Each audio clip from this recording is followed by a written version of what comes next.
So hello everyone, welcome back to Rankers Class 19 and NTSC channel. This is Kunal. तो भाई हमने अपना chapter जो हीट वाला चैप्टर है वो स्टार्ट कर दिया था कल वाली क्लास में. तो कितने बच्चे यार कल वाली क्लास जिन्होंने अटेंड करी थी और सारी चीज़ आई होप आपको समझ में आ गई होंगी, है ना. अगर नहीं समझ में आई है कोई भी चीज़ तो प्लीज़ उसे पूछ लिया करो, टेलीग्राम पे पूछ लिया करो. अगर जिन बच्चों को ये डाउट है भैया टेलीग्राम की लिंक नहीं पता है, मैं वो भी शेयर कर दूंगा आपके साथ, ठीक है. बट मेन इंपॉर्टेंट चीज क्या है भाई कि अगर आप पढ़ाई कर रहे हो, हमारे साथ आप बने हो, हमारे साथ जुड़े हुए हो, तो आपका एक भी डाउट नहीं होना चाहिए आपके पास, ठीक है. अगर आपका एक भी डाउट है तो आप उसे शेयर कर सकते हो, उसको सॉल्व कर सकते हो विथ अस, है ना. हम भाई आपके लिए हमेशा रेडी हैं. आप कभी भी अपने डाउट्स भेज सकते हो, उसको सॉल्यूशंस पा सकते हो. उनके जो डिटेल्ड सॉल्यूशंस है, रीजंस क्या होते हैं, किन रीजंस की वजह से वो करेक्ट है, क्या ऑप्शन सही है, वो सारी चीजें हम आपको एक्सप्लेन कर सकते हैं. बट आप हमारे साथ बने रहो, ठीक है. अपना प्यार दिखाते रहो एज यूजुअल जैसे आप शो करते हो और पढ़ाई करते रहो, ठीक है. तो बेसिकली हमने स्टार्ट क्या किया था यार, थर्मल एक्सपेंशन, है ना. Thermal properties of matter, sorry आज पढ़ने वाले हैं thermal expansion. So thermal properties of matter में हमने बातें क्या क्या कर ली थी, हीट वाली कर ली थी, ठीक है. और क्या क्या कर ली थी भाई देख लेते हैं. टेम्परेचर की बातें कर ली थी, हीट की बात कर ली थी. हीट में अभी भी अगर आपको कुछ डाउट है तो मैं फिर से क्लियर कर देता हूं भाई कि अगर ये बॉडी मेरी ए है, ठीक है, और ये बॉडी कोई बी है, अब इसके दोनों बॉडी, ठीक है, दोनों बॉडी एक दूसरे के थर्मल कांटेक्ट में आती हैं. अब कांटेक्ट ये नहीं बताऊंगा मैं बार बार, ठीक है. थर्मल कांटेक्ट में आती हैं दोनों बॉडीज एक दूसरे के. अगर जब तक, है ना, जब तक मान लेते हैं इसका कुछ टेम्परेचर T1 है, इसका कुछ टेम्परेचर T2 है, अगर दोनों के बीच में टेम्परेचर डिफरेंस होगा तभी क्या होगा, एनर्जी का ट्रांसफर होगा. कोई भी बॉडी, है ना, कोई भी बॉडी हो वो अपने पास एनर्जी नहीं रखना चाहती है. ये हर केस की बात मैं करता हूं.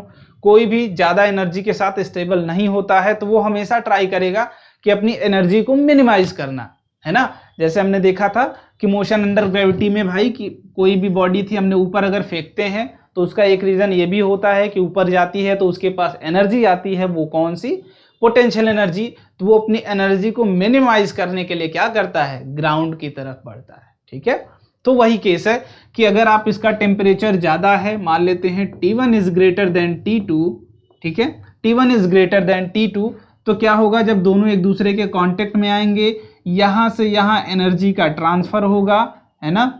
यहां से यहां क्या होगा, एनर्जी का ट्रांसफर होगा.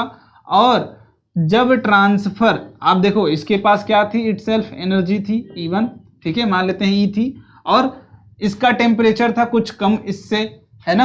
अब ये क्या करेगा, उसको एनर्जी डोनेट करेगा, एनर्जी ट्रांसफर करेगा. दोनों एक दूसरे के बराबर टेम्परेचर में आना चाहेंगे, ठीक है. दोनों तब तक एनर्जी की शेयरिंग करेंगे जब तक दोनों का टेम्परेचर क्या हो जाता है, इक्वल, है ना. थर्मल इक्विलिब्रियम में आना चाहेंगे भाई, बिल्कुल आना चाहेंगे भैया, आपने ये बात बताई थी कल. अब थर्मल इक्विलिब्रियम में आना चाहते हैं तो हीट है क्या, जो एनर्जी ट्रांसफर होती है ना, जब एनर्जी ट्रांसफर होती है इसी एनर्जी को हम क्या बोलते हैं, हीट, ठीक है. जो एनर्जी ट्रांसफर होती है हमारी फॉर्म में, है ना, ट्रांसफर्ड फॉर्म में जो एनर्जी होती है उसे ही बेसिकली हम क्या बोलते हैं, हीट बोलते हैं, ठीक है. समझ में आई बात, बिल्कुल. चलो बहुत बढ़िया, ये बातें हमने कर ली थी कल. इफेक्ट ऑफ हीट भी कर लिया था, आज इसके ऊपर बातें करेंगे, डिटेल में बातें करेंगे, ठीक है. ये वाला भी मैंने कल बता दिया था भाई आपको, कौन सा, ये टेम्परेचर स्केल नापना कैसे होती है, क्या होती है, सारी बातें. अब इसके बाद हमने स्पेसिफिक हीट भी कर लिया था और हीट इक्वेशन भी कर लिया था, ये क्वेश्चन भी कर लिया था, है ना. मैं दिखा दे रहा हूँ एक बार, आपको फील आ जाए आपने क्या क्या चीजें पढ़ ली. अब आज शुरू करेंगे हम प्रिंसिपल ऑफ कैलोरीमेट्री से, ठीक है, क्योंकि मैंने कल इसको पढ़ाया था बट आपके लिए क्वेश्चन मैं छोड़ के गया था, तो इसको आज अच्छे से एक्सप्लेन करेंगे ताकि वो वाला क्वेश्चन एकदम अच्छे से लग जाए, फ्लुएंट, ठीक है. चलो तो देखो जितनी भी हम बातें कर रहे हैं, heat, thermal properties of matter, ये सारी किसके अंडर आती हैं, बेसिकली कैलोरीमेट्री के अंदर आते हैं. हीट से रिलेटेड कोई भी बातें होती हैं तो वो किसके अंदर आती हैं, कैलोरीमेट्री के अंदर आती हैं, ठीक है. अब कैलोरीमेट्री इतनी चीजें पढ़ी हमने, उसके बाद उसके ऊपर एक प्रिंसिपल हमें पता चलता है, वो क्या, कि हमने देखा कि कोई अगर दो बॉडीज हैं, ठीक है, दो बॉडीज हैं, ए और बॉडी है कोई एक बी, ठीक है, दो बॉडी है अपने पास भाई, है ना, दो बॉडीज हैं. अब ये इसका कुछ टेम्परेचर ज्यादा है, इसका कुछ टेम्परेचर कम है, T1 is greater than T2, T1 is greater than T2। तो ये क्या करेगा, जब दोनों एक दूसरे के थर्मल कांटेक्ट में आएंगे तो ये क्या करेंगे, एनर्जी का ट्रांसफर करेंगे, हीट। ये क्या करेगा, जिसका टेम्परेचर ज्यादा है वो हीट लॉस करेगा, ठीक है, और जिसका टेम्परेचर कम है वो क्या करेगा, हीट गेन करता है, ठीक है, हीट गेन करता है, ये हीट लॉस करेगा। ये बेसिक बात है भाई कि एनर्जी ये लूज करेगा जब एनर्जी ट्रांसफर्ड फॉर्म में आती है, ट्रांसफरेबल फॉर्म में आती है, उसे हम क्या बोलते हैं। तो फटाफट सारे लोग जवाब दो, क्या बोलते हैं भाई, हीट बोलते हैं। तो हीट, जब इसका एनर्जी ज्यादा था, इसका कम था टेम्परेचर, ये क्या करेगा, एनर्जी लूज करेगा इसको, है ना, हीट लॉस करेगा। ये क्या करेगा, हीट गेन करेगा। तो according to principle of calorimetry, the amount of heat lost by the hotter body, ये हॉटर बॉडी है, ठीक है, the amount of heat lost by hotter body is equal to amount of heat gain by colder body. तो बस यही आपका rule है, ठीक है, इतना सा ही आपसे प्रिंसिपल ऑफ कैलोरीमेट्री में बोला गया है कि जो हॉटर बॉडी है वो हीट लॉस करती है और जो कोल्डर बॉडी है वो क्या करती है, हीट गेन करती है। तो दोनों क्या होंगे, इक्वल। जितना मैं आपको पैसे दूंगा आप उतने ही पैसे लोगे ना। अगर मुझसे आपने, मान लो मेरे पास पैसे ज्यादा थे, आपको जरूरत थी 500 की, अगर मैं आपको बैंक में ट्रांसफर करता हूं 500 तो आपको 500 ही मिलेंगे। ऐसा नहीं कि बैंक अपने तरफ से इंटरेस्ट लगा के आपको 550 दे दे। ये इस चक्कर में मत रहना कि भैया सही बोल रहे हो तो मैं ट्राई करूंगा, ये नहीं करना है ना, वो नहीं मिलने वाले आपको। तो वही चीज है भाई कि एनर्जी जितना इसने दिया वो उतनी ही एनर्जी वो गेन कर पाएगा, ठीक है। चलो ये बात समझ में आई। अब हमने एक क्वेश्चन छोड़ा था, कौन सा, hot water at 100 degree Celsius, ठीक है, 100 डिग्री मान लेते हैं, ये क्या हमारा वाटर है, इसका टेम्परेचर है हमारा 100 डिग्री सेल्सियस, ठीक है। हाँ, hot water at 100 is equal to, it added to 300 gram of water, ये फिर से वाटर में ऐड कर दिया गया, किसमें, 300 ग्राम वाटर था आपका। पहले देखो, कोई भी क्वेश्चन सॉल्व करने से पहले बेसिक बातें आप लिख लिया करो, ठीक है, क्या क्या चीजें हमें क्वेश्चंस में गिवन है, तब करने का क्वेश्चन मजा ही आ जाता है, ठीक है। समझ में आ रहा है ना बात। जिसको नहीं समझ में आएगा वो क्लास 10th फिर से पढ़ेगा, ठीक है, सॉरी क्लास 9th है ना, क्लास 7th फिर से जाओ, पढ़ के आओ, 6 पढ़ के आओ, 7th पढ़ के आओ, उसके बाद तब समझ में आएंगी चीजें। क्योंकि भाई सारी बेसिक बातें यार, कुछ भी इसमें एक्स्ट्रा नहीं अभी मैंने बताया। Until the final temperature is, अब देखो मैंने बोला था कि अगर दोनों कांटेक्ट में आते हैं, आप दोनों को मिक्स कर रहे हो तो बॉडी क्या होना चाहेगी, भैया आपने बताया था कि बॉडी थर्मल इक्विलिब्रियम में आना चाहेगी। ये बात मैंने बताई थी, बिल्कुल बताई थी कि अगर दो बॉडीज एक दूसरे के कांटेक्ट में आती हैं तो वो क्या होना चाहती हैं, हमेशा थर्मली इक्विलिब्रियम में रहना चाहती हैं, ठीक है, थर्मली इक्विलिब्रियम में रहना चाहती हैं। अब देखो थर्मली इक्विलिब्रियम का मतलब है दोनों का टेम्परेचर क्या हो जाएगा, सेम हो जाएगा। जो समझने वाली बात यह है भैया कि जो हॉटर बॉडी थी हमारी वो क्या करेगी, टेम्परेचर लूज करेगी, है ना, टेम्परेचर लूज करेगी, और जो कोल्डर बॉडी थी वो टेम्परेचर अपना गेन करेगी। क्यों, अपने आप को दोनों बराबर में करने के लिए। जैसे समझो, देखो देखो देखो, एक बॉडी थी हमारी कितने पे थी, मान लेते हैं 10 डिग्री सेंटीग्रेड पे थी, दूसरी बॉडी थी हमारी क्या 20 डिग्री सेंटीग्रेड पे, ठीक है ना, 20 डिग्री सेंटीग्रेड पे। अब मैं बोलता हूं दोनों क्या हो गई, कांटेक्ट में आ गई, समझ में आई बात, कांटेक्ट में आ गई।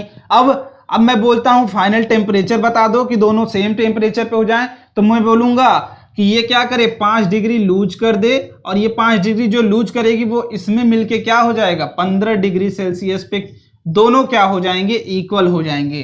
तो फील आई, बिल्कुल आई भैया, कि क्या हुआ, ये हॉटर बॉडी थी हमारी, हॉटर थी, ये कोल्डर थी, तो कोल्डर वाली ने क्या करा, गेन करा, टेम्परेचर को राइज करा, इसने क्या करा, लूज करा।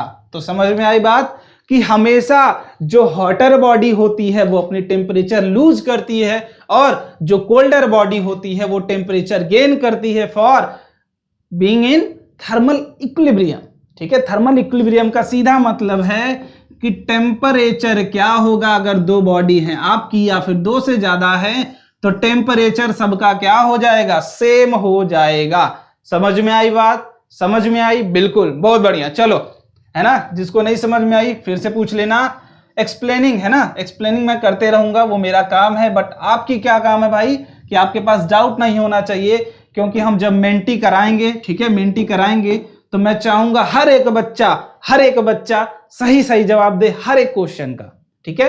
तो इसीलिए मैं बार बार बोल रहा हूं, डाउट्स नहीं रखने हैं, क्योंकि मुझे रिजल्ट चाहिए, आप दोगे रिजल्ट, ठीक है। मेहनत करो, क्योंकि आपको खुद को रिजल्ट चाहिए, खुद के लिए, मुझे रिजल्ट चाहिए क्योंकि मैं आपके ऊपर मेहनत कर रहा हूं, ठीक है। तो आप भी अपने ऊपर मेहनत करो, रिजल्ट लेके आओ। महीने की जो स्कॉलरशिप आएगी अगर मन में आएगा तो दे देना, अदरवाइज कोई बात नहीं, ठीक है, मिठाई खिला देना। चलो, समझ में आई बात। अब ये दोनों अगर हम मिक्स करते हैं तो ये क्या था, ज्यादा टेम्परेचर वाला, ये क्या था, कम टेम्परेचर वाला भैया। तो ये क्या करेगा, ये अपनी एनर्जी लूज करेगा, टेम्परेचर को डिक्रीज करेगा, ये टेम्परेचर को गेन करेगा, दोनों थर्मल इक्विलिब्रियम में आना चाहेंगे। बहुत बढ़िया भैया, आपने सही बताया बिल्कुल। और प्रिंसिपल ऑफ कैलोरीमेट्री से आपने एक बात बताई थी भैया, हाँ वो क्या बताई थी, देख लेते हैं कि heat loss is equal to heat gain. अब अगर ये हीट लॉस कितना करेगा, Q is equal to M into S into delta T, कितना टेम्परेचर चेंज होता है थर्मल इक्विलिब्रियम में आने के लिए, उसी पर डिपेंड करती है आपकी क्या, हीट लॉस, ठीक है। ये था मान लो T1 टेम्परेचर पे, इसने लूज करके अपना T2 टेम्परेचर पे आ गया, तो डेल्टा टी क्या होगा, T1 माइनस T2, ठीक है। देखो लूज के लिए हमेशा क्या करोगे आप, जो ज्यादा बड़ा वाला टेम्परेचर होगा उसमें से छोटा वाला माइनस करते हैं, ठीक है। ये बात क्लियर रखना कि हमेशा चेंज इन टेम्परेचर का क्या मतलब है, बड़े वाले टेम्परेचर से छोटा वाला टेम्परेचर माइनस करेंगे, ठीक है। ग्रेट, चलो बहुत बढ़िया है ना। अब इसमें हमें बात समझ में आई, ये टेम्परेचर लूज करेगा, ये गेन करेगा। मान लेते हैं ये कुछ Q1 एनर्जी इसने ट्रांसफर की, Q1 हीट को ट्रांसफर किया, और वो Q1 क्या था, M into S into delta T था, ठीक है। बहुत बढ़िया भैया, अब ये बात समझ में आ गई मुझे। इसके बाद क्या हुआ, हॉट वाटर 100 डिग्री सेल्सियस पे था, is added to 300 gram of water at 0 degree Celsius until the, देखो आप क्वेश्चन को पढ़ते समय चीजें जरूर देखा करो, ये वाटर ही गिवन है, आगे मैं जब पढ़ाऊंगा लेटेंट हीट, ठीक है, लेटेंट हीट, तब आपको एक चीज समझ में आएगी कि अगर वाटर की जगह आइस होता तब कहानी कुछ और होने वाली थी, ठीक है। अगर वाटर की जगह आइस हो जाता तब कहानी कुछ और हो जाती, उसकी भी बात हम करेंगे। बट अभी मैं बता दे रहा हूं कि ये चीजें ध्यान से क्वेश्चन को पढ़ा करो कि वाटर है तब क्या होगा, अगर आइस होती तब क्या होती। Until the final temperature is 40 degree, तो फाइनल टेम्परेचर आपको दे दिया गया है विच इज 40 डिग्री सेल्सियस। दोनों क्या हो जा रहे हैं, 40 डिग्री सेल्सियस पे आ जा रहे हैं। Find the mass of hot water, इसका मास आपको बताना है, ठीक है। चलो अब ये दोनों के लिए सेम होगा, क्यों, क्योंकि दोनों क्या हैं, वाटर हैं। तब भैया आपने बोला कि Q1 हीट ये लॉस कर रहा है, तो ये Q2 हीट अगर ये गेन कर रहा है तो Q1 must be equal to Q2 होना चाहिए। ये Q2 क्या कर रहा है, ये Q2 गेन कर रहा है, ठीक है। ये बात अगर मैं बोलना चाहता हूं आपसे तो ठीक है। चलो अब इसके बाद आपने बोला भैया कि M1 था, इसका मास मान लेते हैं, M था इसका मास, चाहे M1 मान लेते हैं, into specific heat of water S हो गया, इनटू टेम्परेचर का चेंज लिखना है।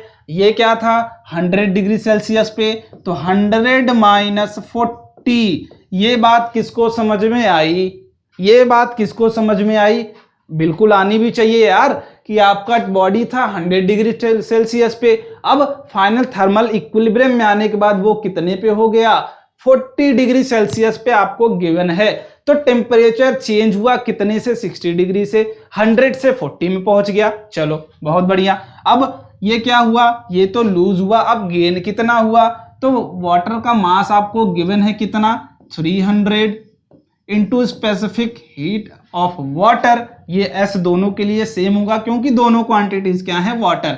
अब हमारा ये जीरो से क्या हो गया फाइनली 40, तो आप बोलोगे 40 माइनस का 0, ठीक है, समझ में आई बात। चलो S कैंसिल आउट, तो ये हो गया M into 60 is equal to 300 into 40, तो 60 ये कैंसिल आउट हो गया, ठीक है। तो ये क्या हो गया 20 हो गया, और ये क्या हो गया, नहीं सॉरी 10 हो गया, और ये क्या हो गया भैया 2, और ये 20, तो कहीं 200 गिवन है क्या, मास ऑफ स्पेसिफिक वाटर क्या, मास ऑफ हॉट वाटर क्या हो जाएगा 200 ग्राम। ठीक है, किन बच्चों का आया था भाई, किन बच्चों ने कल सॉल्व करा था कि मास ऑफ हॉट वाटर क्या होगा 200 ग्राम। काफी बच्चे बोल रहे हैं टेम्परेचर चेंज है, ये है वो है। भाई थोड़ा सा दिमाग लगाओ ना। देखो अपने आप को अगर चेंज नहीं करोगे, अपनी हैबिट चेंज नहीं करोगे तो कुछ नहीं होने वाला। ठीक है, चलो आज हम बेसिकली पढ़ने वाले हैं थर्मल एक्सपेंशन, और सारी बातें इसमें क्या क्या होंगी आज बेसिक होंगी, तो कोई बच्चा गुस्सा नहीं करेगा। ठीक है, जैसे मैं आपके ऊपर है ना, किसी भी बॉडी की बात करूं, किसी भी सब्सटेंस मान लेते हैं, एक रॉड ही ले लेते हैं, कोई भी बॉडी है ना, उस पर हम क्या करते हैं जब भी टेम्परेचर देते हैं, जैसे मैं इसका टेम्परेचर अगर देता हूं तो हो सकता है इसका लेंथ बढ़ जाए, है ना, टेम्परेचर देता हूं तो हो सकता है लेंथ बढ़ जाए, शेप बढ़ जाए, साइज बढ़ जाए, तो कुछ भी हो सकता है। तो बेसिकली थर्मल एक्सपेंशन का मतलब क्या है, सिंपल सी बात कि भैया थर्मल एक्सपेंशन का मतलब क्या है ना, कि आप कभी भी थर्मल से सीधा मतलब टेम्परेचर से, कि अगर टेम्परेचर आप किसी बॉडी का बढ़ा रहे हो, ठीक है, टेम्परेचर अगर बढ़ा रहे हो तो मे बी क्या हो सकता है, उसका लेंथ चेंज हो सकता है, उसका एरिया चेंज हो सकता है किसी भी बॉडी का, या फिर उसके वॉल्यूम में चेंज आ सकता है ना। तो काफी सारी बातें हैं, काफी सारी चीजें हो सकती हैं, है ना। हम बारी बारी से सारी चीजों को समझेंगे। तो सबसे पहली बात जो आती है आपकी क्या आती है, लीनियर एक्सपेंशन इसमें आता है। ठीक है, सबसे पहली बात आती है लीनियर एक्सपेंशन। बेसिक बात है, ये आपके लिए उतना इंपॉर्टेंट नहीं है, जस्ट फॉर्मूलाज इंपॉर्टेंट है इसमें, इसलिए मैं ज्यादा डीप में नहीं जाने वाला इसमें, है ना, इसमें बहुत ज्यादा डीप में नहीं जाने वाला हूं। तो लीनियर एक्सपेंशन का क्या मतलब है कि भैया मैंने एक रॉड लिया था कोई, ठीक है, ये एल लेंथ का, है ना, एल लेंथ का रॉड लिया था मैंने, इसका फिर मैं टेम्परेचर T1 था, इसका टेम्परेचर मैंने T2 कर दिया, तो ये एल लेंथ तो था ही, इसका लेंथ क्या हुआ, कुछ इंक्रीज हो गया। ठीक है, ये चेंज इन लेंथ समझ लो, तो ये तो क्या हो गया, एल हो गया, ये क्या हो गया, डेल्टा एल। ठीक है, डेल्टा एल। तो भैया मैंने T1 टेम्परेचर था, बाद में मैंने इसको टेम्परेचर बढ़ाते गया, मैं इसका टेम्परेचर बढ़ाते गया, और क्या हो गया, इसके लेंथ में चेंज आ गया। आपने देखा होगा रॉड, है ना, रॉड आपने देखा होगा, उसका हीट आप जब हीट करते हो तो बहुत ही छोटा सा चेंज आता है, फ्रैक्शनल चेंज होता है, काफी छोटा चेंज होता है। तो यहाँ पे हम बात करेंगे जब भी, तो फ्रैक्शनल चेंज मतलब डेल्टा एल बाई जो ये छोटा सा चेंज हुआ है अपॉन टोटल चेंज। ठीक है, जो भी आप बात करोगे इसकी बात करोगे कि बहुत ही छोटा सा चेंज जब आता है, फ्रैक्शनल चेंज, है ना, कि टोटल लेंथ में एक छोटा सा चेंज, तो ये फ्रैक्शनल चेंज होता है। आपको जस्ट बताया जाएगा, सारी चीजें बताई जाएंगी। तो फील क्या आई कि हमारा एक बेसिक सा रॉड था एल लेंथ का, बहुत बढ़िया भैया, आपने क्या करा, इसका टेम्परेचर बढ़ा दिया। ठीक है, टेम्परेचर बढ़ा दिया तो लेंथ कुछ इंक्रीज हो गई डेल्टा एल से। ठीक है, डेल्टा एल से, तो बस फील इतना लेना, ठीक है, फील इतना लेना कि आपको एक चीज, एक फॉर्मूला होता है, ठीक है, इसके लिए बेसिक जो फॉर्मूला होता है वही आपसे हर जगह पूछा जाएगा और वही आपके यूज का है कि अल्फा इज इक्वल टू, ठीक है, alpha is equal to L by delta L by L into delta T. यही आपसे कहीं भी आप जाओगे यही पूछा जाएगा। अब इसमें मैं एक्सप्लेन कर दे रहा हूं क्या क्या चीजें हैं। ठीक है, इसमें क्या क्या चीजें हैं मैं सारी चीजें एक्सप्लेन कर दे रहा हूं, है ना। देखो इतनी बात समझ में आई कि भैया क्या होगा जब आप हीट दोगे, है ना, टेम्परेचर इंक्रीज करोगे तो चेंज इन लेंथ होगा। ये बात तो सबको क्लियर है ना, सबको क्लियर है भाई। ठीक है भाई, चलो, है ना। देखो बट एक केस है कि आपका, है ना, आपकी बात अगर करता हूं मैं कि भैया हम भी पढ़ते हैं, हमारा दिमाग गर्म होता है, धूप में जाते हैं तो दिमाग मेरा बढ़ के तेज क्यों नहीं हो जाता, माइंड बढ़ क्यों नहीं जाता। तो आप हो बैल बुद्धि, है ना सीधी सी बात, ऐसी बात नहीं भाई, है ना। दिमाग ऐसा नहीं बढ़ जाएगा, सेप बढ़ जाएगा आपका, उसकी बात अलग होती है। हम यहाँ मेटल्स की बात कर रहे हैं। ठीक है, चलो, तो यहाँ पे मैंने बताया ये चीज़। तो अल्फा क्या होता है भैया, प्लीज़ इसको एक्सप्लेन कर दीजिए। तो अल्फा कभी भी आपके लिए जस्ट देखो, ये है बेसिक बात की आपकी कहाँ की, 11th में जो आप पढ़ोगे। मैं सिर्फ इसलिए बता रहा हूँ क्योंकि NTSC के लिए विच इज़ मोर इम्पॉर्टेंट कि आप 11th के फॉर्मूले जानते रहो बट फील लेते रहो कि जैसे आपने अगर लेंथ इंक्रीज करा तो लेंथ इंक्रीज हो गई, एरिया भी इंक्रीज हो सकती है, उसकी भी बात हम करेंगे। तो यही बात है कि अगर आप लेंथ इंक्रीज कर देते हो, ठीक है, तो ये वाली फील अगर आ गई आपको तो फॉर्मूला भी समझ में आ जाएगा, बिल्कुल आ जाएगा।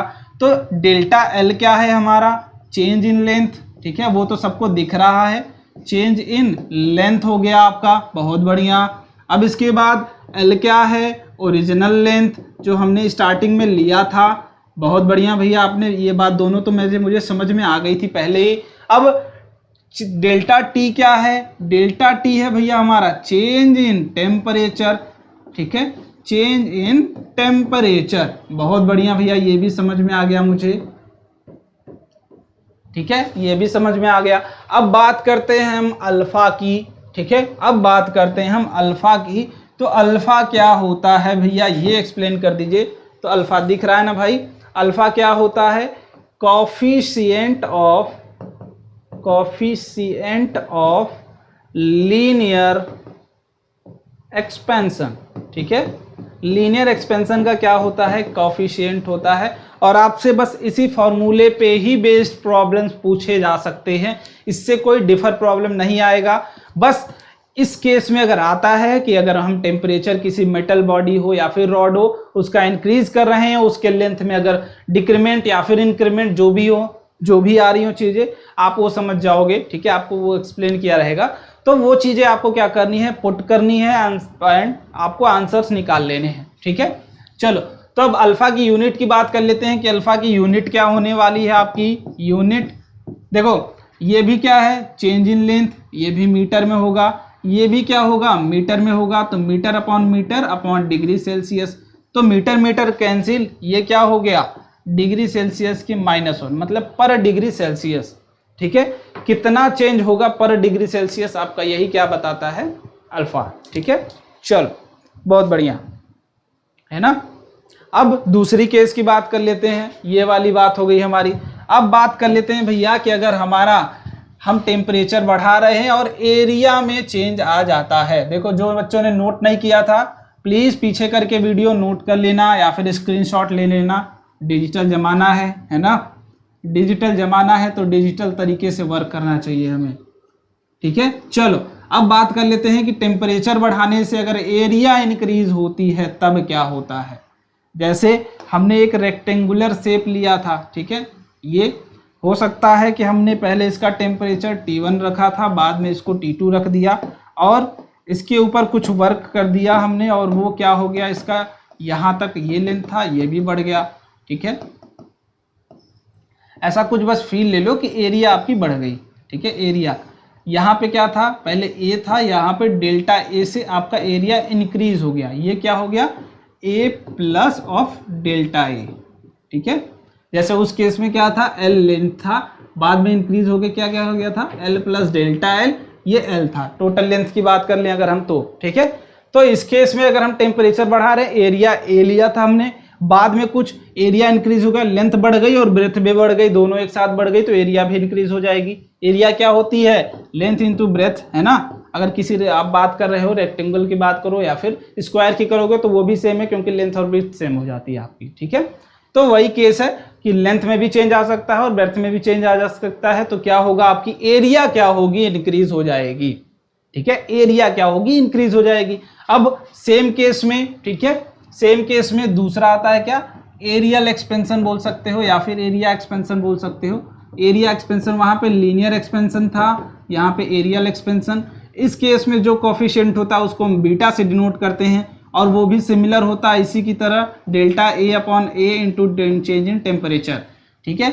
इस केस में बस ये क्या होगा, कोफिशिएंट ऑफ एरिया एक्सपेंशन। और तीसरा केस हो सकता है कौन सा, वॉल्यूमेट्रिक एक्सपेंशन या फिर वॉल्यूम एक्सपेंशन, ठीक है, एक्सपेंशन बोल सकते हैं, वॉल्यूम एक्सपेंशन, जहां पे क्या होगा, वॉल्यूम में चेंज आ सकता है। ये क्या होता है, गामा, ठीक है। फॉर्मूला बस रट लेना कि delta V upon V into delta of T, ठीक है। तो सारे एक जैसे फॉर्मूले होते हैं, कोई डिफरेंट नहीं होता, सारे एक जैसे। कि डेल्टा बीटा क्या है ना, बीटा को मैं बता दे रहा हूँ, बीटा क्या है, कोफिशिएंट है किसका, कोफिशिएंट ऑफ एरियल एक्सपेंशन या फिर एरिया एक्सपेंशन, दोनों सेम बातें हैं, ठीक है।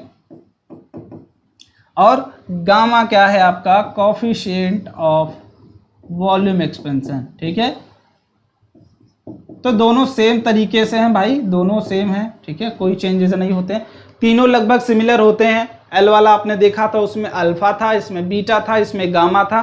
तीनों लगभग सिमिलरिटी शो करते हैं। क्या वो बताता है, चेंज इन लेंथ के बारे में पूरा डिटेलिंग होती है हमारी। जब लेंथ में बात करते हैं अल्फा आ जाता है, जब एरिया की बात करते हैं बीटा आ जाता है, और जब वॉल्यूम की बात करते हैं तब गामा आ जाता है। ठीक है, चलो बहुत बढ़िया है ना। अब इसके ऊपर एक छोटा सा प्रॉब्लम कर लेते हैं। ठीक है, इसके ऊपर छोटा सा एक प्रॉब्लम कर लेते हैं। ठीक है, चलो, तो दिख रही है प्रॉब्लम? नहीं दिख रही भाई, रुक जाओ, मैं थोड़ा सा इसको इधर कर लेता हूं। चलो अब दिख रही होगी भाई, बहुत बढ़िया। The coefficient of linear expansion of iron is 1.0 into 10 to the power -5 degree पर सेंटीग्रेड। देखो, coefficient of linear expansion given है आपको। लीनियर एक्सपेंशन का सीधा मतलब क्या होता है, अगर हम सॉल्यूशन कर रहे हैं, ठीक है, हम सॉल्यूशन, लीनियर एक्सपेंशन गिवन है which is alpha 1 into 10 to the power -5 पर डिग्री सेंटीग्रेड। ठीक है, ये आपको गिवन है alpha. The surface area of iron cube with an edge length of, ठीक है, एज लेंथ ऑफ 5 सेंटीमीटर। ठीक है, लेंथ आपको गिवन है क्या, 5 सेंटीमीटर। ठीक है, चलो, will increase by what amount if heated from 10 degree Celsius to 60 degree Celsius. Change in temperature 60 minus 10 degree Celsius which is 50 degree Celsius. अब हम क्या निकाल लेते हैं, हमें निकालना क्या है बेसिकली, देखो अब आपका पूछा क्या, आपसे सरफेस एरिया बोली गई है। ठीक है, आयरन क्यूब का। अब देखो एरिया क्या होगा, एरिया के लिए लेंथ भी बढ़ेगी, ब्रेथ भी बढ़ेगी। देखो एरिया क्या होगा आपका, लेंथ भी बढ़ेगी, ब्रेथ भी बढ़ेगी। तो लेंथ दोनों सेम है ना, लेंथ तो दोनों सेम है भाई, कि इधर वाली भी लेंथ बढ़ेगी, इधर वाली भी लेंथ है ना। बेसिकली ब्रेथ भी एक तरीके से लेंथ ही होती है कि आप लेंथ नाप रहे हो, है ना। तो लेंथ इंक्रीज होगी आपकी। ठीक है, लेंथ इंक्रीज होगी, तो लेंथ वाले केस में आप क्या करोगे, जितने से ये इंक्रीज होगी उतने से ही ये इंक्रीज होगी, है ना। ये क्या हो जाएगी बाद में, delta L into beta plus delta beta. ठीक है, डेल्टा बी, है ना, ये ऐसे इंक्रीज हो जाएगी आपकी। आप जस्ट यहाँ से डेल्टा एल निकालने की ट्राई करो, तो ये हो गया alpha into l into delta t. Alpha की value 10 to the power -5, l की वैल्यू 5 इंटू टेम्परेचर चेंज 50। ठीक है, तो ये कितना आ गया, इंटू 10 टू द पावर -5। ठीक है, तो ये कितना आ गया आपका, 0.2 into 10 to the power -2 centimetre. ठीक है, ये हो गया आपका क्या, चेंज इन लेंथ। ठीक है, चेंज इन लेंथ हो गया आपका, है ना, चेंज इन लेंथ हो गई आपकी। अब आपसे क्या बोला गया है कि भैया कितने टाइम्स वो इंक्रीज हो जाएगा क्या आपका एरिया, तो वो हमें बतानी है। ठीक है, कि कितने टाइम्स से इंक्रीज हो जाएगी क्या हमारी एरिया, है ना।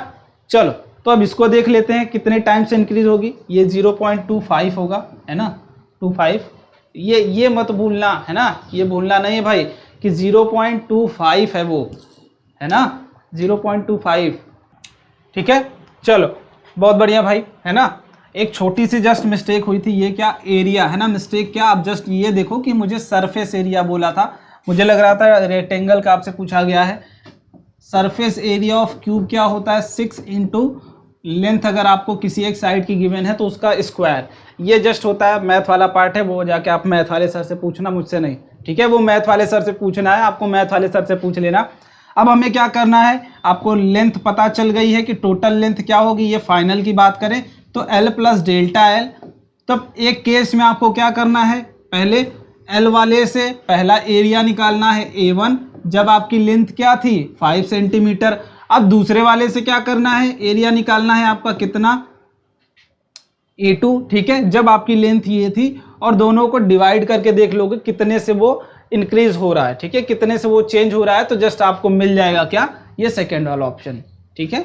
चलो, बाई वॉट अमाउंट वो इंक्रीज हो रही है, ठीक है, तो शायद डिवाइड नहीं आपको माइनस करना पड़े, है ना, माइनस करना पड़े, तो वो आपके ऊपर, आप करके देख लेना क्या चीज़ें आ रही हैं, ठीक है ना। चलो, अब इसके बाद अब हम आज पढ़ने वाले हैं जो मेन टॉपिक हमें पढ़ना है आज, फेज ऑफ सब्सटेंस, ठीक है।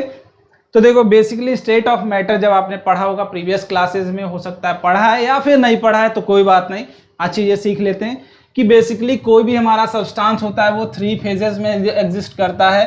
First one is solid, second one is liquid, ठीक है, लिक्विड, और थर्ड वन इज गैस। तो 3 फॉर्म में वो एग्जिस्ट करता है, या तो सॉलिड में हो रहा होगा, या तो लिक्विड में होगा, या तो गैस में होगा। ये बात मैंने फ्लूइड स्टार्ट करने से पहले भी करी थी कि 3 फॉर्म में होते हैं स्टेट ऑफ मैटर, किसी भी मैटर के 3 स्टेट होते हैं। यहाँ पे सब्सटेंस की बात कर रहे हैं, सॉलिड की, तो किन किन चीज़ों से हम उन्हें कैटेगराइज कर सकते हैं उसकी बात करते हैं। तो पहली कैरेक्टरिस्टिक्स जिसके थ्रू हम उसको कैटेगराइज कर सकते हैं, कौन सा सॉलिड है, कौन सा लिक्विड है और कौन सा गैस। तो देखो, सॉलिड का क्या होता है, फिक्स शेप होता है, क्योंकि इसके पार्टिकल्स क्या होते हैं, पार्टिकल्स की बात करता हूं मैं, पार्टिकल्स, है ना, पार्टिकल्स बहुत ही क्लोज होते हैं, ठीक है। जैसे ये सॉलिड है, इसमें भी पार्टिकल है, लिक्विड में भी पार्टिकल होता है, और गैस में भी मॉलिक्यूल्स होते हैं छोटे छोटे, बट क्या होते हैं, इसमें काफी पास पास होते हैं। जैसे आपने देखा होगा, किसी रूम में 10 आदमी है, ठीक है, या फिर 20 आदमी है, 2 रूम लेते हैं, ठीक है, 2 रूम ले लो, एक में 10 आदमियों को रखो, एक में 20 को, तो डेंसिटी किसकी ज्यादा होगी, 20 वाली, क्योंकि उसमें आदमियों को आपने पास पास रखा है, कंजस्टेड रखा है, वो बाउंडेड है। तो वही सिचुएशन होती है किसकी, सॉलिड की, कि इसमें पार्टिकल्स पास पास होते हैं, क्लोजली बाउंडेड होते हैं, हाईली इंटरेक्टिव फोर्स होता है उनके बीच में, इसलिए वो बाउंडेड होते हैं, ठीक है। तो पार्टिकल्स वेरी क्लोज होते हैं, इससे थोड़ा सा दूर होते हैं किसमें, लिक्विड में, और फार होते हैं किसमें, गैस में, ठीक है। ये क्या होता है, मिड में होते हैं, दोनों के बीच में, फार और क्लोज के, कि ना ज्यादा दूर होते हैं ना ज्यादा कम होते हैं, फिक्स वो होते हैं। बट गैस में क्या होता है, वेरी फार, है ना, वो उसमें कोई फिक्स नहीं होता है, मॉलिक्यूल्स कितनी दूर दूर है, इसलिए आप देखते हो आपके रूम में गैस होती है, आपको दिखती भी नहीं, क्योंकि उसके पार्टिकल्स क्या है, काफी दूर दूर है, फैले हुए, ठीक है। और लिक्विड का क्या होता है, शेप फिक्स होता है, बट गैस का कोई शेप फिक्स नहीं है, आप जिस शेप में ढाल दोगे उस शेप में वो चला जाएगा। रूम में है तो रूम में, अगर स्क्वायर रूम है तो स्क्वायर शेप में है, अगर वॉल्यूम क्यूब है तो क्यूब हो गया, तो वो जिस अकॉर्डिंग आपका शेप है उस अकॉर्डिंग क्या होता है, गैस अपने आप को एडजस्ट कर लेता है, ठीक है। चलो, अब अगली बात करते हैं वॉल्यूम की। तो वॉल्यूम इसका फिक्स होता है और इसका फिक्स होता है, बट इसका फिक्स नहीं होता, अभी मैंने बताया आपको। रिजिडिटी की बात करें, ठीक है, ये रिजिड होते हैं, फ्लो नहीं कर सकते, ठीक है, बट ये कैन फ्लो कर सकता है, नॉट रिजिड है, ये रिजिड नहीं है, ठीक है, कठोर नहीं भाई, है ना। लिक्विड आपका कठोर नहीं होता बट फ्लो कर लेता है। इंटरमॉलिक्यूलर फोर्स सबसे ज्यादा होगा किसमें, सॉलिड में, मैंने बताया, यहाँ पार्टिकल्स पास पास हैं, थोड़ा सा लेस होगा सॉलिड से, इसमें तो एकदम ही कम होने वाला है, ठीक है, क्योंकि पार्टिकल्स अगर दूर दूर हैं तो आपस में फोर्स भी कम लगा रहे होंगे, इसीलिए जैसे आप अगर मेरे पास हो तो मैं अच्छे से थप्पड़ मार सकता हूँ आपको, अगर दूर चले जाओगे तो मुझे कुछ कम थप्पड़ हो सकता हूँ, मार सकता हूँ, है ना, कम अमाउंट ऑफ थप्पड़ लग सकते हैं आपको। तो वही बात है कि अगर पास पास हैं तो ज्यादा इंटरमॉलिक्यूलर इंटरेक्शन होगा दोनों के बीच में, अगर दूर दूर हैं तो वो क्या होगा, कम हो जाएगा, ठीक है। चलो, अगली बात करते हैं, इंटरमॉलिक्यूलर स्पेस की बात करते हैं। तो इसमें काफी कम होता है, पार्टिकल्स बहुत ही पास पास होते हैं, इसमें कुछ इतनी दूरी पे होते हैं, और इसमें क्या होता है, जितना मैक्स टू मैक्स पॉसिबल है उतने दूर पे पार्टिकल्स होते हैं आपके, ठीक है। चलो, कंप्रेसिबिलिटी, अगर आप उसको कंप्रेस करना चाहो तो सॉलिड क्या होता है, नहीं कंप्रेस होता है। आप इसको दबाना चाहो तो मोस्टली बहुत ही ज्यादा फोर्स पे हो सकता है, टूट जाए, कंप्रेस नहीं होगा। बट लिक्विड आपने अगर बॉटल में रखा है, ठीक है, आधा बॉटल भरा है, तो आप उसको कंप्रेस करोगे तो लिक्विड थोड़ा बहुत कंप्रेस होता है, बहुत ज्यादा नहीं, ठीक है, कंप्रेसिबल होता है आपका लिक्विड। आप ये प्रॉपर्टी पढ़ेंगे जब 11th में जाएंगे। ये क्या होता है, हाईली कंप्रेसिबल होता है, ठीक है। बैलून को देखा होगा आपने कि आप कितना भी दबाओ वो दबता चला जाता है, किसी भी शेप में चला जाए, एक मैक्सिमम लिमिट तक, जब तक वो फूट ना जाए, तो वो कंप्रेसिबिलिटी होती है, वो कंप्रेस होता जाता है, ठीक है। चलो, तो ये बातें हो गई आपकी किसकी, सॉलिड, लिक्विड, गैस की, जो इंपॉर्टेंट थी अभी के लिए हमारे, इससे ज्यादा हमें नहीं जाननी चीजें, ठीक है, कि आप सॉलिड को कैसे कैटेगराइज कर सकते हो इन बातों से, कि कंप्रेसिबिलिटी ज्यादा होती है, रिजिडिटी ज्यादा होती है, कठोर होता है ना, और क्या होता है, वॉल्यूम फिक्स होता है। सॉलिड आप कोई भी देखोगे वो फिक्स वॉल्यूम होता है, जैसे इसका वॉल्यूम फिक्स है। बट क्या रूम में गैस है ना, गैस आपकी जो पूरे रूम में फैलती है, अगर आप कोई भी गैस देखो है ना, आपके पूरे रूम में एटमॉस्फेयर में गैस होती है, तो एटमॉस्फेयर का कोई आपका फिक्स वॉल्यूम नहीं होता है। अगर आपने एक स्क्वायर शेप में रखा है स्क्वायर में होगी, स्फेरिकल शेप में रखा है स्फेरिकल शेप में होगी। तो वॉल्यूम आपका क्या है, कंटेनर के हिसाब से डिसाइड होता है आपका, किसका, गैस का। ठीक है, चलो अब बात करते हैं कन्वर्जन ऑफ फ्रेजेस। ये क्या है भैया, यही तो इंपॉर्टेंट बात है जो आपको सीखनी है। ठीक है, यही तो इंपॉर्टेंट बात है भाई जो आपको सीखनी है आज के लेक्चर में। पूरे लेक्चर में जो बेस्ट बात होने वाली है वो यही कन्वर्जन ऑफ क्या है, फेजेस। ठीक है, सॉरी फ्रेजेस निकल रहा था जो दैट्स वाई। ठीक है, अब फेजेस, हमने फेज क्या क्या पढ़ा, सॉलिड पढ़ा, ठीक है, गैस पढ़ा, ठीक है, तो रुक जाओ मैं शायद सीक्वेंस वाइज चलते हैं, है ना, ऐसा नहीं डायरेक्ट भागते हैं। लिक्विड पढ़ा हमने, फिर क्या पढ़ा, गैस पढ़ा। ठीक है, चलो अब यहाँ पे कन्वर्जन का क्या मतलब है, सीधा सा मतलब कन्वर्जन का क्या है कि सॉलिड से लिक्विड में जा रहे होंगे, लिक्विड से गैस में जा रहे होंगे, या तो डायरेक्ट सॉलिड से गैस में जा रहे होंगे, या फिर आप जा रहे होंगे गैस से डायरेक्ट सॉलिड में जा रहे हो। ठीक है, तो वो अपने ऊपर आप क्या कर रहे हो, है ना। तो ये कन्वर्जन है, मतलब स्टेट का कन्वर्जन, स्टेट चेंज कराना। तो यही जस्ट हमें आज पढ़ना है कि स्टेट का कन्वर्जन कैसे होगा, क्या क्या बातें होंगी, क्या क्या इंपॉर्टेंट चीजें होंगी, उनके बारे में हम डिटेल में बात करेंगे। ठीक है, तो देखते रहो, समझते रहो, है ना। चलो अब बात करते हैं कि हमारा सॉलिड था, ठीक है, सॉलिड। अब सॉलिड से हमें क्या है, चेंज करके अपना स्टेट कहाँ जाना है, लिक्विड में। ठीक है, लिक्विड में तो हमें क्या करना पड़ेगा, सॉलिड को मेल्ट करना पड़ता है। उस प्रोसेस को क्या बोलते हैं, मेल्टिंग। जब आपकी सॉलिड से लिक्विड में हम जाते हैं, अपना स्टेट चेंज करते हैं, उस प्रोसेस को क्या बोलते हैं, मेल्टिंग। ठीक है, जब आप अपना स्टेट चेंज कर रहे होते हैं, आइस को हम मेल्ट करा के क्या कराते हैं, वाटर। तो मेल्टिंग किसको बोलते हैं, अगर मैं पूछूं आपसे व्हाट इज मेल्टिंग, तो आप क्या बोलोगे, जब हम अपना state, when we are changing our state from solid to liquid, that process is called melting.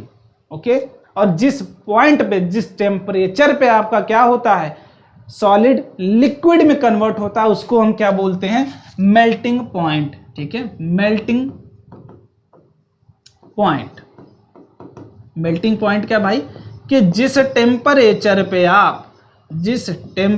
पे आपकी सॉलिड क्या होती है, लिक्विड में कन्वर्ट होती है, उसी टेम्परेचर को आप क्या बोलते हो, मेल्टिंग पॉइंट। बात समझ में आई, चलो बहुत बढ़िया, है ना।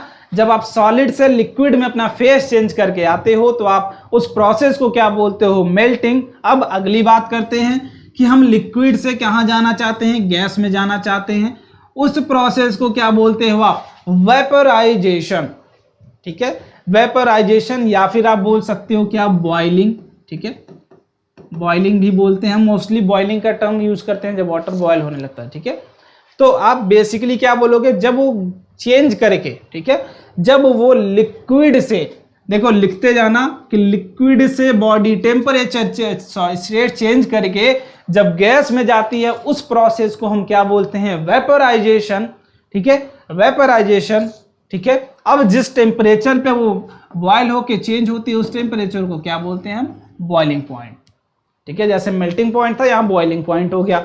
अब हो सकता है कि हम गैस से फिर से वापस आना चाहें, किसमें, लिक्विड में। हमारी मन है ना, हमारा मन भाई, हम कुछ भी कर सकते हैं। तो मैंने बोला, आप में से ही मान लो किसी बच्चे ने बोला कि भैया मान लीजिए आपने लिक्विड से गैस वाला करा दिया, आपने लिक्विड से गैस में मुझे पढ़ा दिया। अब मुझे अगर गैस से लिक्विड में आना है तब क्या करना पड़ेगा, तब देखो उस प्रोसेस को क्या बोलते हैं भाई, कंडेंसेशन। जब आप गैस से लिक्विड की तरफ आते हो, ठीक है, जब आप गैस से लिक्विड की तरफ आते हो, उस प्रोसेस को बेसिकली क्या बोलते हैं, कंडेंसेशन, है ना। आप गैस आपकी क्या होती है, कंडेंस होके क्या बन जाती है, लिक्विड। जैसे आप भाप देखते हो, भाप, है ना, घर में आपके जब होता है, बर्तन बनता है ना, खाना बनता है, उसको आप ढकते हो ऊपर से, तो उस प्लेट पे देखते हो कुछ पानी लगा रहता है। जब आपका प्लेट ठंडा हो जाता है, आप किसी देखो घर पे कभी एक्सपेरिमेंट करके, कि जब वाटर बॉयल होता है तो वेपराइज होता है। ठीक है, वो क्या होता है, वेपराइज होता है, वेपराइजेशन होता है उसका।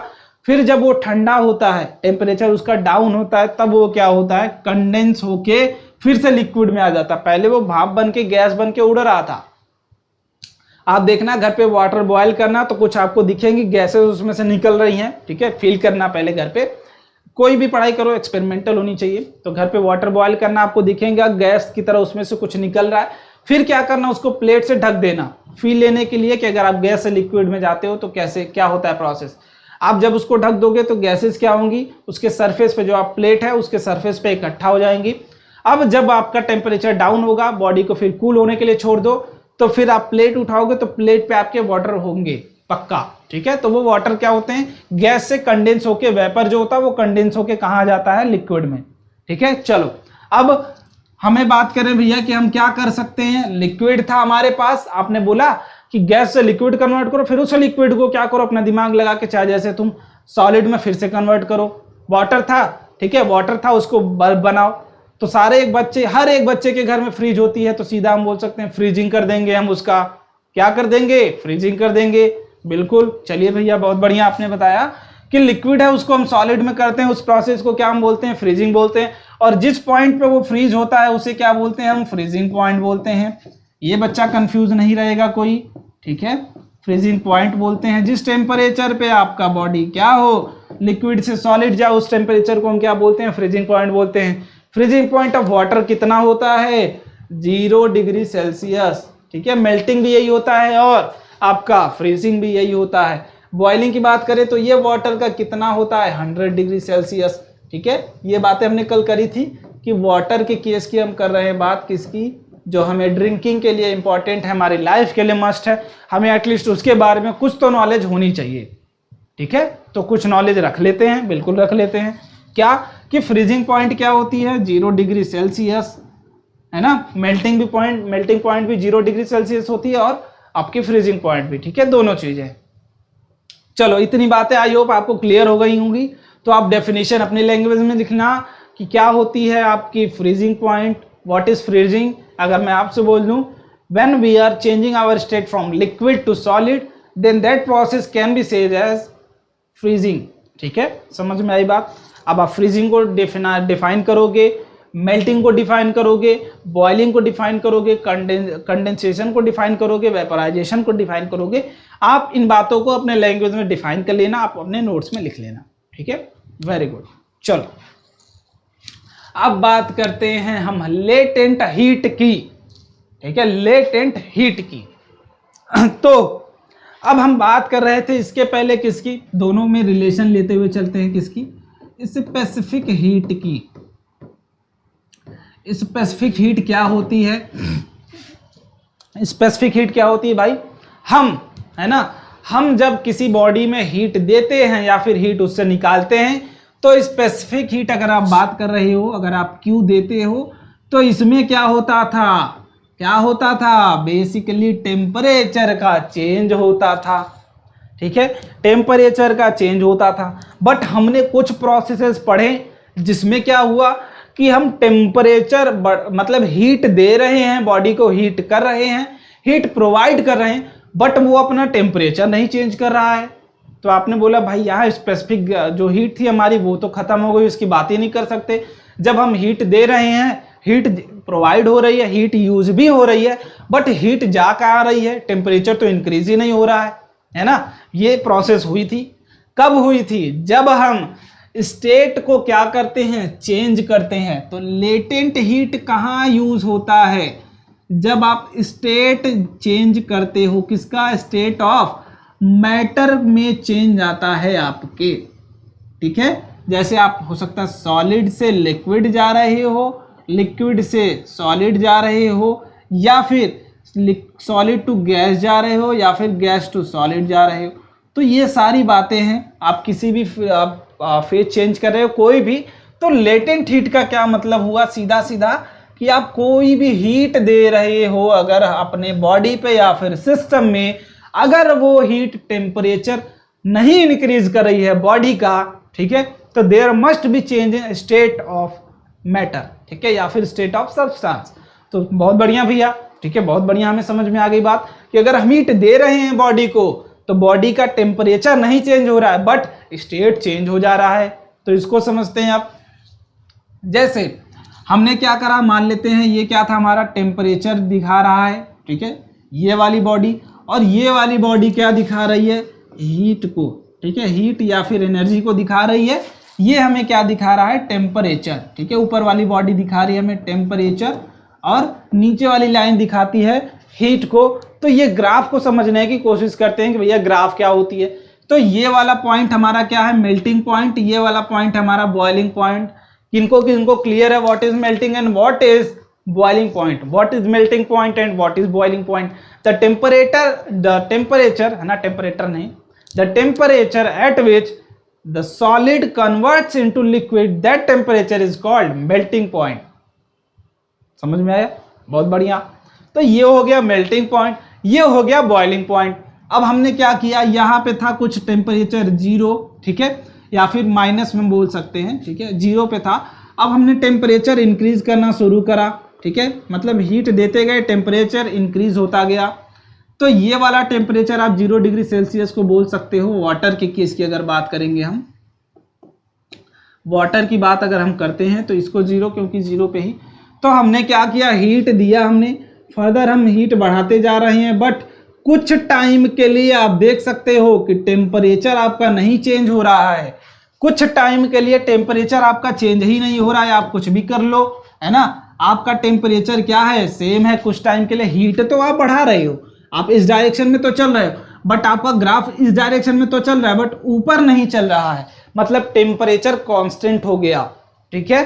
बट आप देखो इस बीच में क्या हो रहा है, यहाँ पे तो बॉडी हमारी सॉलिड थी, बट इस बीच में जहां टेम्परेचर कांस्टेंट है ना, कांस्टेंट है, वहां क्या हो रहा है, सॉलिड से लिक्विड में कन्वर्जन हो रहा है। और जब कन्वर्जन हो जाएगा उसके बाद जब आप हीट देना फिर से स्टार्ट करोगे तो फिर से क्या होगा, टेम्परेचर इंक्रीज करेगा, बट अब आपका फेज क्या है, लिक्विड, ठीक है। समझ में आया कि अब आपका फेज क्या हो गया, लिक्विड में कन्वर्ट हो गई। आपकी बॉडी जो थी सॉलिड में वो क्या हो गई, लिक्विड में। समझ में आया कि स्टार्टिंग यहां से करा हमने, हीट देना स्टार्ट किया इधर, ठीक है, तो टेम्परेचर भी बढ़ रहा था, इधर भी चल रही थी बॉडी, इधर भी चल रही थी, दोनों। बट एक केस में सिर्फ हम इधर चल रहे हैं, ऊपर बॉडी नहीं चल रही, मतलब टेम्परेचर आपका कांस्टेंट हो गया। मतलब हम हीट तो दे रहे हैं, जैसे मैं इसको हीट तो दे रहा हूं, बट इसका टेम्परेचर कुछ समय के लिए नहीं बदल रहा है, बट ये मेल्ट हो रही है। जो हम दे रहे हैं हीट वो किस में यूज हो रही है, टेम्परेचर इंक्रीज ना करके वो स्टेट को चेंज करने के लिए यूज हो जा रही है। चलिए भैया बहुत बढ़िया, ये भी समझ में आ गया। अब फिर एक पॉइंट फिर से आएगा आपका ये वाला, फिर कुछ टाइम के लिए आपका क्या हो गया, टेम्परेचर कांस्टेंट हो गया, बट हम फर्दर हीट प्रोवाइड कर रहे हैं।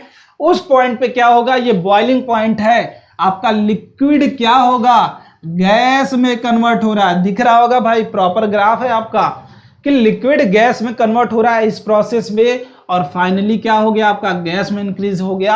अब जितना हीट देते जाओगे उतना टेम्परेचर बढ़ता जाएगा, ठीक है। समझ में आई बात, समझ में आई कि हम टेम्परेचर अगर इंक्रीज करते हैं किसी अगर सॉलिड का तो वो मेल्ट करता है। हम मान लो इंक्रीज कर रहे हैं, उसके मेल्टिंग पॉइंट पे क्या होगा, पहले मान लेते हैं यहाँ पे क्या था, किसी भी बॉडी के मेल्टिंग पॉइंट मान लेते हैं 5 डिग्री सेल्सियस, और वो 2 डिग्री सेल्सियस पे था।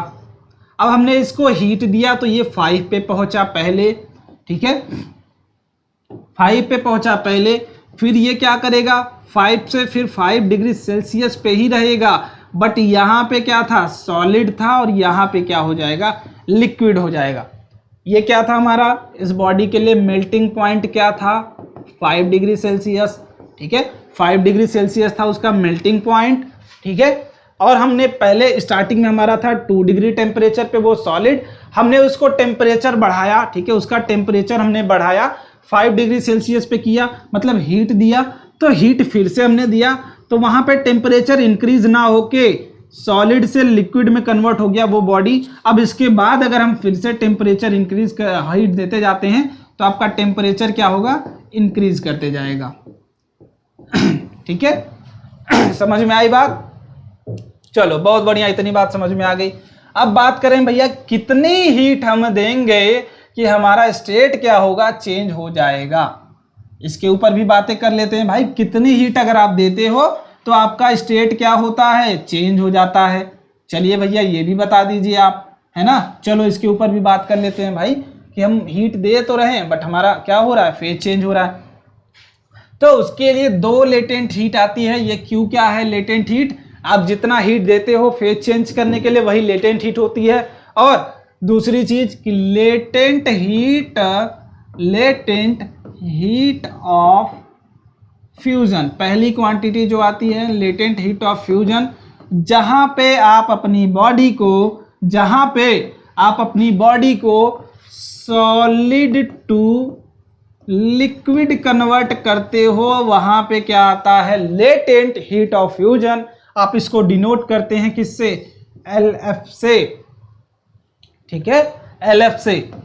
चलो अब इसको समझते हैं, इसको कैसे भैया डिफाइन कर सकते हो, आप इसको प्लीज डिफाइन कर दो, है ना।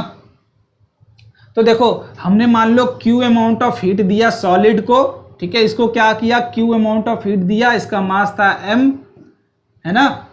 तो ये कन्वर्ट हो गया, अपना फेज चेंज कर दिया किससे, ये हो गया LF, ठीक है, latent heat of fusion. LF क्या है, लेटेंट हीट ऑफ फ्यूजन, ठीक है। देखो हमने Q अमाउंट ऑफ हीट दिया इसको सॉलिड को, ठीक है, इस सॉलिड को ये फिर क्या किया, हीट देते गए, ठीक है, हीट देते रहे। इस प्रोसेस में जो आपने हीट दिया था, ठीक है, यहां से यहां के कन्वर्जन में वही Q है आपका, ये स्टार्टिंग में आप दे रहे थे, इससे मतलब नहीं। आपने सॉलिड से लिक्विड कन्वर्ट करने के लिए कितना हीट दिया, यही क्या होता है आपका लेटेंट ऑफ हीट, है ना, लेटेंट ऑफ हीट होती है आपकी। और ये क्या है, लेटेंट हीट ऑफ फ्यूजन, ये हर क्वांटिटी के लिए क्या होता है, फिक्स होता है, वो कांस्टेंट होता है, ठीक है। समझ में आई बात, समझ में आई। अब लेटेंट हीट ऑफ फ्यूजन क्या है आपका, LF।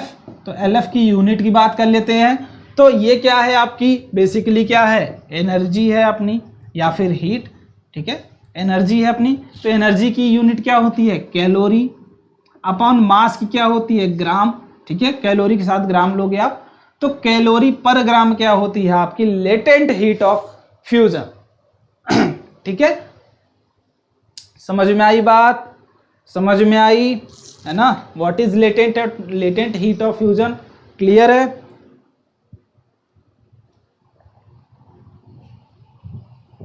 चलो ठीक है, अब हम बात कर रहे हैं कि सॉलिड से लिक्विड जा रहे हैं। तो एक बेसिक जो आपको याद रखना चाहिए कि latent heat of fusion of ice कितना होता है, तो ये होता है 80 कैलोरी पर ग्राम, ठीक है। ये सारे बच्चे लिख लेंगे, रट लेंगे, याद कर लेंगे, बट इसको भूलना नहीं है, ठीक है, भूलना नहीं है। चलो बहुत बढ़िया। अब इसके बाद अगली बात हम किसकी करते हैं भाई, फिर से दूसरी क्वांटिटी नोट कर लो, ठीक है, इसको फ्रीज करके सारे लोग नोट कर लो फटाफट। चलो, है ना, फॉर्मूला डायरेक्ट आपका काम का नहीं, इससे ज़्यादा कोई, ठीक है, इसलिए उसका डेरिवेशन नहीं करा रहा हूँ मैं, जस्ट उसमें डायरेक्टली प्रोपोर्शनल टू मास होता है लेटेंट हीट, जितना आपका मास होगा उतना ज़्यादा आपको हीट देना पड़ेगा।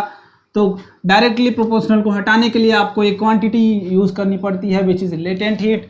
तो हमें दूसरी क्वांटिटी जो पढ़नी है वो दूसरी क्वांटिटी क्या है, लेटेंट हीट ऑफ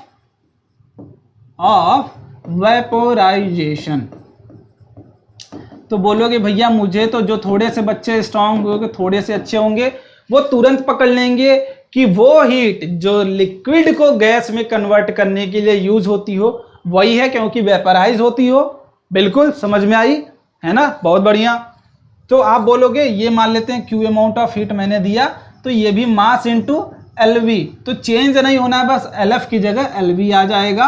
अगर वाटर की बात करें कि लेटेंट हीट ऑफ वाटर कितना होता है LV, तो ये होता है 540 कैलोरी पर ग्राम, ठीक है। तो ये आप रिमेंबर कर लेना। अगर आपको इसको जूल में कन्वर्ट करना है तो मल्टीप्लाई करना पड़ेगा आपसे 4.18 अपॉन kg में अगर कन्वर्ट करना है तो ये 10⁻³ में कन्वर्ट कर लेना, ठीक है। तो वो आपके ऊपर है, आप कितना करना चाहते हो। अगर ये करना है, ये करोगे तो ये आएगा जूल पर kg में आ जाएगा, और अगर कैलोरी पर ग्राम है तो यूनिट कन्वर्जन आपको आनी चाहिए, ठीक है। वो यूनिट कन्वर्जन अगर नहीं आती है तो मैं एक क्लास ले लूंगा इसके ऊपर। बट मैं जो बार बार बोलते आता हूं कि क्या करना है आपको यूनिट का बेसिक ध्यान रखना है, बिकॉज आप मोस्ट प्रॉब्लम्स कैसे कर सकते हो, यूनिट देख के, ठीक है। तो यूनिट के ऊपर जरूर ध्यान रखें सारे बच्चे। अब अपने पास 2 प्रॉब्लम्स हैं, दोनों प्रॉब्लम्स कर लेते हैं, ठीक है। पहली प्रॉब्लम कर लेते हैं, दूसरे वाले को हम पेंडिंग में रखेंगे। तो फटाफट से करते हैं क्योंकि अपने पास बचा है 6 मिनट, बाकी सर की क्लास स्टार्ट होने वाली है, 4 मिनट है, 6 मिनट भी नहीं अपने पास। So how many calorie are required to change 1 gram of ice, ठीक है, 1 gram of 0 centigrade ice to 100 degree Celsius of steam. The latent heat of fusion is 80 calorie per gram, ठीक है, मैंने बताया ना। And the latent heat of vaporisation is 540 calorie per gram. The specific heat of water is 1 calorie per gram. चलिए भैया, अब आप process समझा दीजिए, हम क्वेश्चन को लगा लेंगे। चलिए मैं प्रोसेस समझा देता हूं मेरे भाई आपको। देखो पहले क्या थी आपकी, आइस थी, कितने पे, 0 डिग्री सेल्सियस पे। तो आपने क्या किया, इसको Q1 अमाउंट ऑफ हीट दिया, ठीक है, Q1 amount of heat. Process को समझना, ये हर बार आपसे पूछा जाएगा। अगर अभी बैठ जाता है आपके माइंड में तो बार बार आप हर क्वेश्चन लगा दोगे, कोई भी क्वेश्चन मैं अगर आपको देता हूं। तो ये प्रोसेस को अपने माइंड में बैठा लो कि पहले क्या थी, आइस थी आपकी, ठीक है, कितने सेंटीग्रेड पे, 0 डिग्री सेंटीग्रेड पे। ये जनरल बात है, ठीक है, ये जो क्वेश्चन मैंने लिया ये जनरल क्वेश्चन है, ठीक है। इसके बाद आपको समझ में आ जाएंगी चीजें। तो पहले देखो क्या थी हमारी स्टेट, सॉलिड। अब हमने कुछ हीट दिया तो ये कुछ आइस से क्या हुई, वाटर हुई। बट आपका टेम्परेचर क्या होगा, कांस्टेंट होगा, क्योंकि ये जो हमने दिया वो लेटेंट हीट दिया था हमने, ठीक है। यहां पे फेज क्या हुआ, लिक्विड हुआ। अब बहुत बढ़िया, अब मुझे क्या करना है, स्टीम पे ले जाना है, बट वो भी 100 डिग्री सेल्सियस के स्टीम पे, ठीक है। तो अब बोलोगे कि भैया मैं क्या करता हूं, फिर से हीट देता हूं, बट ये क्या होगी, स्पेसिफिक हीट होगी। क्यों, क्योंकि आप क्या कर रहे हो, वाटर तो आपका वाटर ही है, बट टेम्परेचर क्या हो रहा है भैया, इंक्रीज हो रहा है 0 degree centigrade to 100 degree centigrade, ठीक है। तो आपने पहली हीट दी सॉलिड से लिक्विड कन्वर्ट करने में, फिर दूसरी हीट दी लिक्विड टू आपका टेम्परेचर इंक्रीज करने में, ठीक है। यहां पे क्या हुआ, टेम्परेचर कांस्टेंट था, फेज चेंज हो रहा था। यहां पे क्या हुआ, टेम्परेचर आपका चेंज हो गया, फेज कांस्टेंट है। अब एक और हीट दोगे आप, कौन सी, Q3, जो क्या होगी, आपको स्टीम बनाएगी इसको, वो भी स्टीम कितने सेंटीग्रेड पे, 100 डिग्री सेंटीग्रेड पे। समझ में आई बात कि स्पेसिफिक हीट कहाँ यूज होती है, स्पेसिफिक हीट कहाँ यूज होती है भाई, जहां आपको टेम्परेचर चेंज करना होता है। लेटेंट हीट कहाँ यूज होती है, जहां आपको फेज चेंज करना होता है। तो आपको प्रोसेस है भाई कि आप डायरेक्ट नहीं जा सकते हो कि आपको आइस से मैं बोल दूं कि आपको क्या करना है भाई, कोई बॉडी है आपके पास, ठीक है। ये थोड़ा सा हाई क्वेश्चन हो गया, बट कोई बात नहीं, मैंने प्रोसेस में तोड़ा है इसको कि अगर आइस से आपको स्टीम जाना है तो डायरेक्ट आप हीट नहीं दे सकते। तो पहले आइस क्या था आपका, सॉलिड में था, तो सॉलिड टू लिक्विड कन्वर्ट करोगे सेम टेम्परेचर पे, तो लेटेंट हीट दोगे। फिर लिक्विड टू टेम्परेचर जहां तक इंक्रीज करना है वहां तक स्पेसिफिक हीट दोगे। फिर स्पेसिफिक हीट के बाद अब उसके बाद मुझे टेम्परेचर चेंज करके स्टीम में जाना है, तब आप क्या करोगे, लेटेंट हीट दोगे उसको फेज चेंज करने के लिए।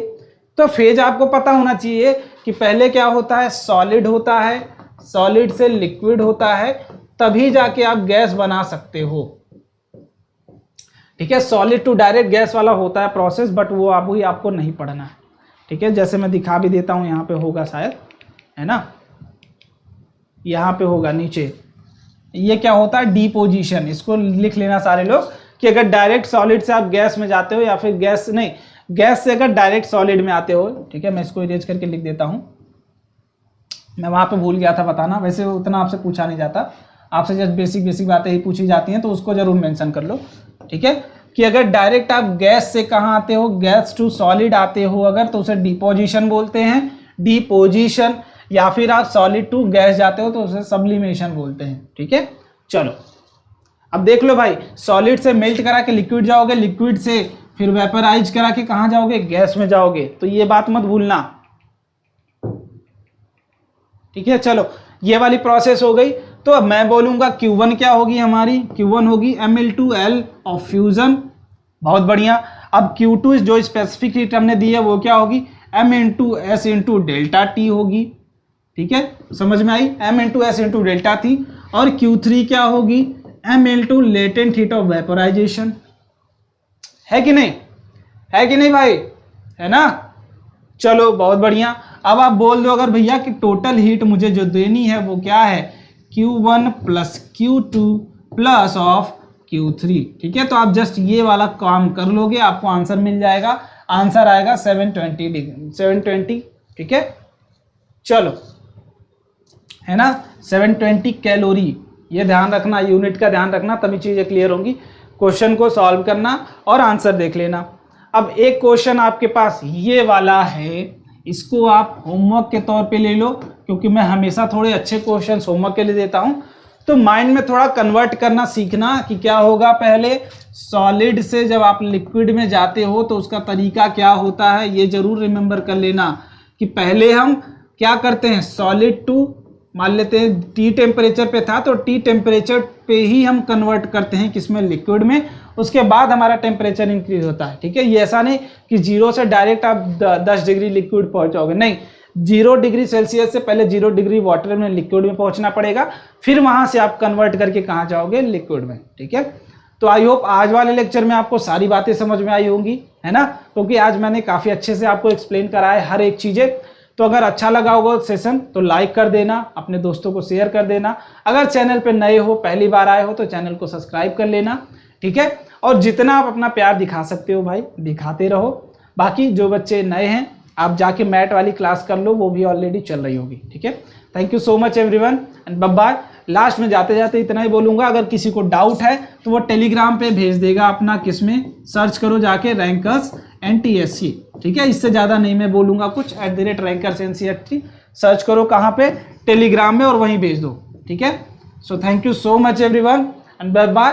प्लीज़ शो योर सपोर्ट, ठीक है। बस लास्ट में इतना ही बोलूँगा, बाय बाय।